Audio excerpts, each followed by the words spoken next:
Imagine करो ऐसी situation आती है जहाँ पे बेसिक चीज़ जैसे कि खाना, दाल चावल हो गया, इलेक्ट्रिसिटी, पेट्रोल, इन सब चीज़ों के जो दाम है वो बहुत ही ज़्यादा बढ़ जाते हैं। और इतना ही नहीं, ऐसी हालत आ जाती है गवर्नमेंट की कि ये सब चीज़ें जो है वो आपको सिर्फ अगले 1 महीने तक ही मिलेगी, उसके बाद पता नहीं है कि ये सब चीज़ें मिलेगी भी या नहीं। तो आप कैसे रिएक्ट करोगे?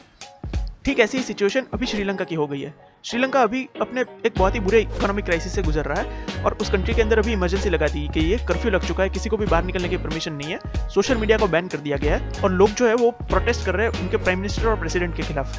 तो ऐसा क्या हो गया कि श्रीलंका की इतनी बुरी हालत हो गई? अगर आप जानना चाहते हो तो इस वीडियो को एंड तक देखिएगा। हेलो फ्रेंड्स, पिफी के यूट्यूब चैनल में आपका स्वागत है। इस चैनल के थ्रू हमारा यही गोल है कि हम इंटरेस्टिंग टॉपिक्स के ऊपर सिंपल लैंग्वेज में वीडियोस बनाएं जिससे कि आपकी लाइफ में कुछ वैल्यू ऐड हो सके। तो चलिए शुरू करते हैं।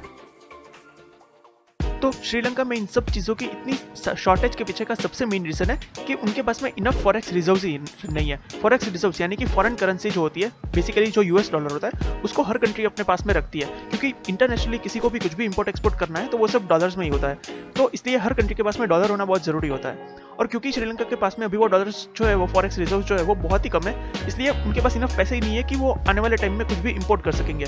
और श्रीलंका जो है वो काफ़ी हद तक डिपेंडेंट है अपने फूड के ऊपर भी बाकी कंट्रीज के ऊपर, यानी कि उनके पास में इतनी एग्रीकल्चर नहीं होता है, इतना कल्टिवेशन नहीं होता है कि वो अपना देश की पूरी जो रिक्वायरमेंट है दाल चावल जैसी बेसिक चीज़ों की भी वो भी खुद से कर सके। उन्हें वो सब चीज़ें भी बाहर से इंपोर्ट करनी पड़ती है और इस वजह से आने वाले टाइम के अंदर क्योंकि उनके पास में फॉरेक्स रिजर्व इतने कम है वो इंपोर्ट ही नहीं कर पाएंगे, इसलिए खाना नहीं मिलेगा।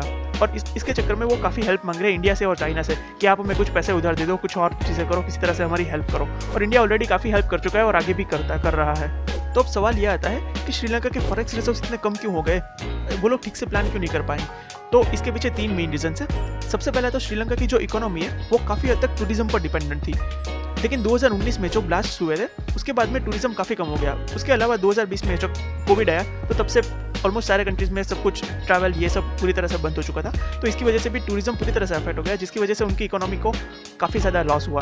देन दूसरी चीज़, उनकी जो नई गवर्नमेंट आई थी जो कोविड से जस्ट पहले ही आई थी, कुछ महीने पहले ही, उन्होंने प्रॉमिस किया था कि हम जो वैट जो है वो आधा कर देंगे, यानी कि वहाँ पे जो टैक्सेस लगते हैं उसको आधा कर देंगे। और वो उन्होंने आधे किए और उसके ठीक कुछ टाइम बाद ही कोविड आ गया, जिसकी वजह से गवर्नमेंट को काफ़ी ज़्यादा रेवेन्यू लॉस हुआ और लोग भी लॉकडाउन में अपने घरों में ही बंद थे, तो उसकी वजह से लोग भी कुछ स्पेंड नहीं कर रहे थे, तो इकोनॉमी जो थे वो काफ़ी स्लोप हो गई और गवर्नमेंट का जो रेवेन्यू था वो इतना कम हो गया, वैट से आने वाला रेवेन्यू आधा हो गया क्योंकि उन्होंने वैट कट कर दिया था। तो इसकी वजह से गवर्नमेंट को काफ़ी लॉस हुआ। और तीसरी चीज़, उसी गवर्नमेंट ने जब आने वाली थी तो उससे पहले ये भी प्रॉमिस किया था कि वो ऑर्गेनिक कंट्री बना देंगे श्रीलंका को, यानी कि केमिकल फर्टिलाइजर्स को, इन सब चीज़ों को पूरी तरह से बैन कर देंगे। और ये उन्होंने कर भी दिया, एकदम से ही पूरी तरह से बैन कर दिया। और जब भी इस तरह की चीज़ें की जाती है तो जो कल्टिवेशन होती है वो काफ़ी हद तक कम हो जाती है। इनिशियली थोड़े टाइम के लिए जो उपज होती है वो काफ़ी कम हो जाती है और फिर धीरे धीरे करके वो नॉर्मल हो जाती है। तो उसकी वजह से वहाँ पे जो दाल चावल जो उगते हैं वो और भी ज़्यादा कम हो गए, जिसकी वजह से उन्हें वो और ज़्यादा इंपोर्ट करना पड़ा। इस वजह से शॉर्टेज और भी बढ़ गई।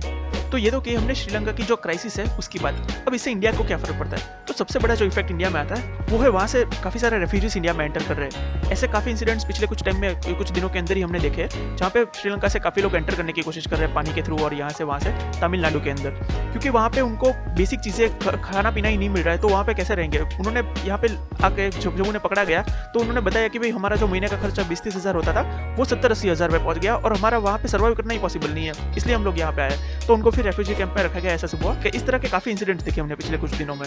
और इसी के चक्कर में तमिलनाडु के जो सीएम है वो पीएम मोदी से बात भी कर रहे हैं कि भाई हमें कुछ करना चाहिए, मतलब इन सब लोगों को ये से इस तरह से जो लोग आ रहे हैं उनके क्या करना चाहिए, उस सिचुएशन को लेकर क्या करना चाहिए, उसके बारे में काफ़ी डिस्कशंस भी हो रहे हैं। और इसके अलावा और भी बहुत सारी छोटी मोटी इफेक्ट्स तो आएगी ही, क्योंकि पूरी जो वर्ल्ड की इकोनॉमी है वो सब एक दूसरे से इंटरकनेक्टेड है। तो किसी भी कंट्री में कुछ भी प्रॉब्लम आएगा उससे और लोगों को भी फर्क पड़ेगा। किसी कंट्री को बहुत कम फर्क पड़ेगा, जबकि कोई और कंट्री है जो बहुत ज़्यादा रिलेटेड है उसको ज़्यादा फर्क पड़ेगा। लेकिन कुछ भी अगर छोटी मोटी चीज़ें भी होती है, इफेक्ट तो सबके ऊपर आएगी ही। तो अगर आपको ये वीडियो पसंद आया, इससे कुछ सीखने को मिला है, तो इस वीडियो को लाइक कीजिए। अगर आपके पास कोई सजेशंस और टॉपिक्स को लेके जो कि हम फ्यूचर के वीडियोस में कवर करें तो आप कमेंट में लिख सकते हो। उन टॉपिक्स के ऊपर भी वीडियोस जरूर बनाएंगे। इसी तरह के और इंटरेस्टिंग वीडियोस देखते रहने के लिए और हमारी चैनल से जुड़े रहने के लिए पिफी को सब्सक्राइब कीजिए और बेल आइकन को प्रेस कीजिए ताकि आप कोई भी फ्यूचर की वीडियो मिस ना करें। Thank you so much for watching.